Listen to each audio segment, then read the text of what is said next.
म्हणजे हे स्ट्रॉंगली एक सपोर्ट म्हणतो ना, तो खूप महत्वाचा असतो. आणि लेडीजसाठी लग्न झाल्यानंतर जर तो सपोर्ट असेल, तो पहिला तिचा नवरा असतो. त्यांनी जर सपोर्ट केला तर तिची म्हणजे पूर्ण करिअर म्हणा, लाईफ म्हणा, ती वेल सेटल असते. बरोबर. फक्त आपण म्हणतो की फायनान्शियल सपोर्ट करून उपयोग नाही, तर इमोशनली पण सपोर्ट हवाय.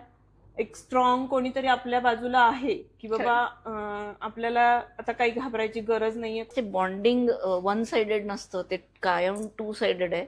आणि मी म्हणेल हे बॉन्डिंग कायम तुमच्यात राहो. 7 जन्म, 7 जन्माच्या पुढचे सगळे जन्म तसेही तुम्ही एकमेकांसाठी ब्लॉक केलेले आहेत. So we wish the best of your life. And Purna Brahma will be that one of the support system on all level.